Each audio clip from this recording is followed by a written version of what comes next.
우리 한민족, 아스탈 민족의 정체성은 무엇일까요? 단군 신화를 통해서 한번 생각을 해보고자 합니다. 작년 2019년도에 TVN에서 아스탈 연대기가 드라마가 상영되었는데 이것은 아스탈 민족의 정체성을 드러내기 위한 드라마였습니다. 우리는 오랫도록 유프라테스 문명, 이집트 문명, 인더스 문명, 황하 문명을 세계 4대 문명 발상지로 그렇게 배워왔습니다. 그런데 여러분, 중국이 우리나라 고구려 땅을 자기들의 역사로 만들려고 동북공정을 1980년대에 시작했는데요.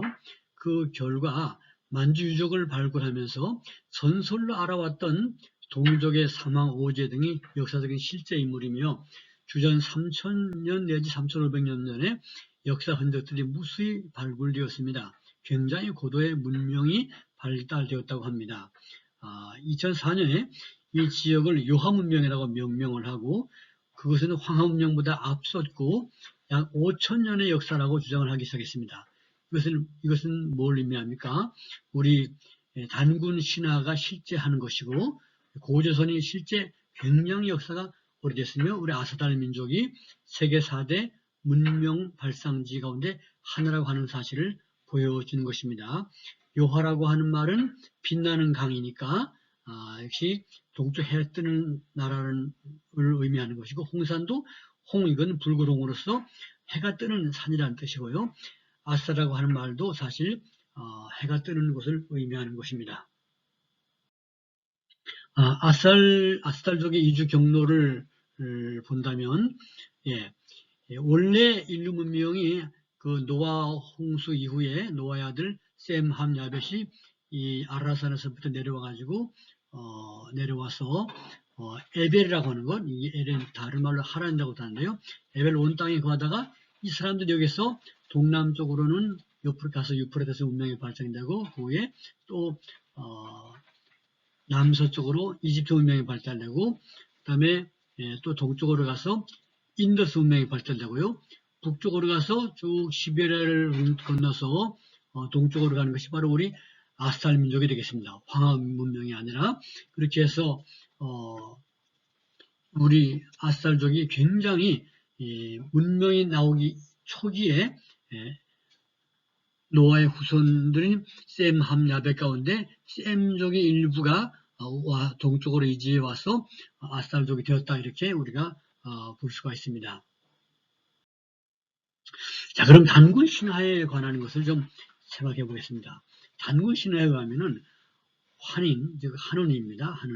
하느님이라고 할 수 있고 하나님이라고 할 수 있고 아무튼 간에 하느님이 환웅에게 자기 아들 환웅에게 천부인 3개를 주고 세상으로 내려보냅니다. 그 환웅은 3명의 신하를 데리고 3000명의 군 백성들을 거느리고 태백산 꼭대기의 신단수 아래에 와서 신실이라고 명명하고 거기에서 백성들을 다스리며 교화했다라는 기록이 있습니다. 그런데 거기 이제 곰과 호랑이가 찾아와서 환웅에게 인간이 되고 싶으니까 사람이 되게 해달라. 그러니까 100일 동안 이 마늘과 쑥을 먹으라고 하면서 줬습니다. 그랬더니 호랑이는 뛰쳐나가고 동굴 속에서 곰은 37일간 먹었는데 37일째 즉 21일간인데요. 3 곱하기 7, 21일간 먹다가 곰이 사람 여인이 되어서 웅녀가 됐다라고 합니다. 그래서 그 환웅이 웅녀랑 결혼하고 그 사이에서 단군 왕검이 탄생했다 이렇게 이야기되고 있습니다. 그러면 이 내용을 조금 분석해 볼까요? 곰이 마늘과 쑥을 먹고 인간이 되었다고 하는 내용은 어떻게 받아들여야 될까요? 첫째로 이런 해석이 있습니다. 아스탈 민족이 인류의 조상의 새 출발지인 아라산 혹은 에벨에서부터 북동쪽으로 이주할 때 멀고 먼 시베리아를 통과해서 한반도 북부 지역 만주로 왔죠. 그 과정에서 시베리아를 통과하면서 많은 마늘과 계속해서 쑥을 먹으면서 견뎌야 됐습니다. 그런 인내 과정에 함께한 여인과 결혼했다라고 해석이 가능하다고 하는 것입니다. 유명한 원전 사고가 발생했던 러시아의 체르노빌 그 쑥이라고 하는 뜻인데 실제로 우크라이나의 그 주변에 쑥과 마늘이 많다고 합니다. 아마도 먼 시베리아를 횡단해 오는 동안에 쑥과 마늘을 먹으면서 견디지 않았을까 이렇게 생각이 듭니다. 그 다음에 두 번째 해석은 당시 곰을 토템으로 섬기는 부족과 호랑이를 토템으로 섬기는 부족이 있었는데 환웅은 바로 천신신앙을 갖고 있었고요.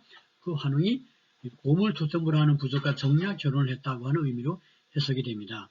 그러나 후일에 호랑이를 토템으로 섬기는 고구려와 동해가 고구려를 포함되죠.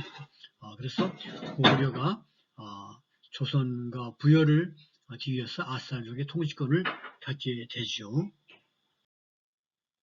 여기 지도를 보시면은 그 조선의 영역이 굉장히 거대한 걸 볼 수 있는데 지금 그 산둥반도 지역까지도 고수선 영역이라고 보는데 그것은 아스탈족 고조선 전체 통치권이라기보다도 그 아스탈족의 사람들이 사는 지역이라고 합니다. 사는 지역이 북쪽으로부터 북쪽 해외 유령강으로부터 남쪽으로는 한반도 전역 그리고 베이징과 허베이 중국 산둥성까지 커버했다. 이것은 전체가 한 나라라기보다는 그 당시에 뭐 그만한 도로망이라든지 모든 그 통치권을 행사할 만한 행정 조직은 어려웠다고 합니다. 그러나 아스탈족이 이렇게 곳곳마다 흩어져 살았다. 여러 가지 많은 유적을 볼 때 그러하다고 하는 것입니다. 아마 부여가 나중에 이제 그 아스탈족의 한 부분에서 북쪽에 나오게 되는데 고조선을 이어서 나중에 부여가 탄생하게 되죠. 굉장히 아스탈 족의 그 영역이 살던 영역이 굉장히 바운더리가 컸다 이렇게 우리가 보게 됩니다. 아스탈족의 정체성은 무엇일까? 아스탈족이란 박달나무 아래서 신실을 시작했다라고 하지 않습니까? 단군 신화에. 그 아스달이라고 하는 말은 밝다는 말이고 박달나무의 박달과 같은 말입니다. 그래서 박달, 아스달 같은 말이고요. 동쪽 해 뜨는 지역을 가리키며 나중에 조선이라는 말이 나오게 되는데 조선이라는 말도 같은 의미입니다. 우리 이조시대 때 조선은 조선이 나오는데 옛날 조선을 이조시대 때와 분리하기 위해서 고자를 입에 붙여서 고조선이라는데 사실 원래 조선이에요. 밝을 조자, 아침 조자, 밝을 선자. 그래서 역시 해 뜨는 지역을 가리키는 말입니다. 이 말은 그들이 서쪽으로부터 먼 서방으로부터 이주해 왔음을 보입니다. 거기서 계속 동쪽 해 뜨는 지역을 향해서 옮겨와서 마침내 그 만주 지역에 자리를 잡았다라고 볼 수가 있습니다. 이 아사달, 박달에서 배달이란 말이 왔으니 즉 오늘날 배달의 민족은 해 뜨는 나라 민족이라고 하는 의미가 있습니다. 자, 그럼 환인이 환웅에게 천부인 3개를 주고 세상에 내려보냈다고 합니다. 즉 하나님께서 그 하나님의 아들인 환웅에게 천부인 3개를 주었다라고 하는 것은 뭘 의미합니까? 그것은 아사달족의 기원이 하느님께 있다고 하는 의미고 또 한 가지는 그 환웅을 하느님이 인정하는 신적 권위를 가진 지도자라고 하는 것을 나타내는 것이다 하는 것입니다. 환인이 만약에 하느님이 아니라 실제 인물이었다면 아스달족에 출발했었던 에벨족의 한 족장, 어쩌면 노아의 아들 셈 후손 중에 아르박삿, 셀라, 에벨 중에 한 사람이 있을 수가 있습니다.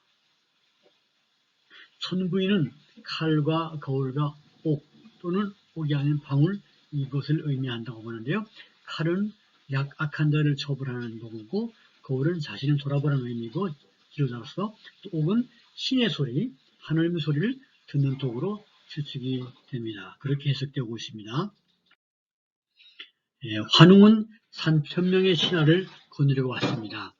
그래서 이주민이 상당히 많았음을 보여주죠. 그리고 신단수 아래서 나라를 시작했다고 하는데 신을 섬기기 위해서 기도하던 것이고 신적 계시를 받아서 통치했음을 의미합니다. 성경 창세기 12장 6절 7절은 이 아브라함 이야기를 하는데, 아브라함은 아마 단군이 약 4300년이니까요. 아브라함은 단군보다 약 300년 이후의 사람이니까 거의 신을 숭배하는 풍습이 비슷했다고 봅니다. 성경에 그 아브라함이 세겜 땅 모래 상수리 나무에 이르니 여호와께서 아브라함에게 나타나 이르시되 내가 이 땅을 네 자손에게 주리라 하신지라. 자기에게 나타나신 여호와께 그가 그곳에서 제단을 쌓았다, 이런 말씀이 있습니다. 즉 아브라함이 상수리 나무 아래에서 하나님께 제단을 쌓고 기도했다, 예배를 드렸다, 이런 기록이 있습니다. 이걸 볼 때 신단수 아래서 나라를 시작했다는 것이 뭡니까? 신단수 아래서 하나님께 예배하고 기도하면서 그분으로부터 어떤 영적 계시를 받아 중심으로 신적 통치를 시작했음을 보여줍니다. 그래서 그 도시를 신시라고 하는 것, 신시, 명명했던 것입니다. 즉 신의 도시, 신시를 이루어서 백성을 교화했다고 했는데요. 신시라고 하는 것은 신의 도시, 즉 창조주를 경외하고 그분의 뜻을 따라 백성을 다시 가르치며 다스렸다는 것을 말하는 것입니다. 교화했다고 했는데요. 이것은 통치 권력보다 백성을 깨우치고 가르쳐서 신의 길을 따라 살도록 했다고 하는 종교적, 윤리적 측면이 강하다는 것을 보여줍니다. 그것은 고대 이스라엘의 왕정이 나오기 이전에는 모세나 사사나 제사장들, 그런 영적 지도자들이 통치했는데, 바로 이 환웅도 그런 차원에서 영적으로 하나님을 믿는 것을, 신앙을 중심으로 백성들을 가르치면서 이렇게 신적 나라를 이루었다, 이렇게 우리가 볼 수가 있습니다. 홍익인간의 이념으로 다스렸다고 했습니다. 널리 인간을 이렇게 한다는 것이 통치 철학이었습니다. 배달민족은 자신만 챙기는 민족이 아니라 선한 만민을 유익하게 하는 민족적 철학과 정신을 가진 민족으로 출발했습니다.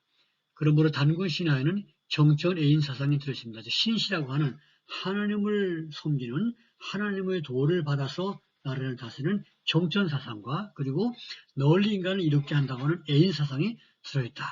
즉 위로 창조주 하나님을 섬기고 아래로 사람을 사랑하는 것, 이것이 바로 우리 아스타르족의 정체성이라고 결론 지을 수가 있겠습니다.